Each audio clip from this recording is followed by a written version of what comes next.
നമസ്കാരം പ്രിയമുള്ളവരെ, നമസ്കാരം. പിന്നെ നമ്മൾ ഈ അനാഥ കുട്ടികളുടെ പേര് പറഞ്ഞിട്ട് ധാരാളം ആൾക്കാർ ഇങ്ങനെ വ്യാപകമായിട്ട് വീടുകൾ തോറും കയറിറങ്ങുകയാണ്. കുറേ അമ്മമാരുണ്ട്, അച്ഛന്മാരുണ്ട്, അല്ലാതെ കുട്ടികളുണ്ട്, അപ്പോൾ അവർക്ക് വേണ്ട സഹായങ്ങൾ ചെയ്യണം. അപ്പോൾ അതാണ് കഷ്ടപ്പാടാണ്, ദുഃഖമാണ്, ദുരിതമാണ്, ദാരിദ്ര്യമാണെന്നൊക്കെ പറഞ്ഞ് പല നാടകം പറഞ്ഞ് പല ജില്ലകളിൽ നിന്ന് നമ്മളെ സമീപിച്ചുകൊണ്ടിരിക്കുന്നുണ്ട്. സത്യം എന്താണെന്ന് അറിഞ്ഞതിന് ശേഷം നിങ്ങൾ സഹായിക്കാൻ ശ്രമിക്കൂ ഇനിയെങ്കിലും. ഇല്ലെങ്കിൽ ഇവര് നമ്മൾ കാരണം എന്തിനാണ് ഒരു കുടുംബം നശിപ്പിക്കുന്നത്?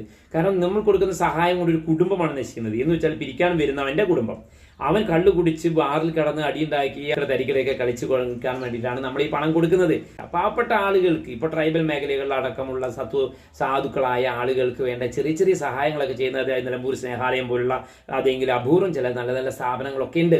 അപ്പോൾ ബാക്കിയുള്ള സ്ഥാപനങ്ങളൊക്കെ തന്നെ ഒരുവിധം ആളുകളും ഈ ചാരിറ്റിയുടെ മറവിൽ ധാരാളം പണം പറ്റിക്കാൻ വരികയാണ്. പ്രത്യേകിച്ച് വലിയ വലിയ ഡോക്ടേഴ്സിനെയും അഡ്വക്കേറ്റ്സ്, അധ്യാപകർ, അതുപോലെ തന്നെ പബ്ലിക് ധാരാളം കച്ചവടക്കാരെയൊക്കെയാണ് ഇവരെ ഉന്നമിച്ചുകൊണ്ടിരിക്കുന്നത്.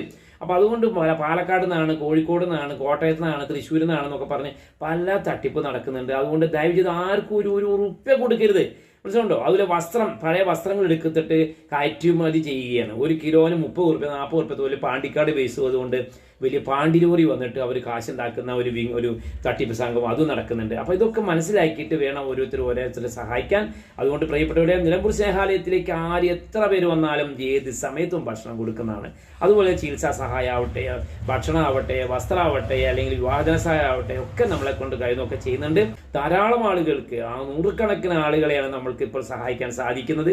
അതെല്ലാം നിങ്ങളെപ്പോലുള്ള സുമനസ്സുകളുടെ സഹായം കൊണ്ട് മാത്രമാണെന്ന് അറിയിച്ചുകൊണ്ട് നമസ്കാരം. താങ്ക്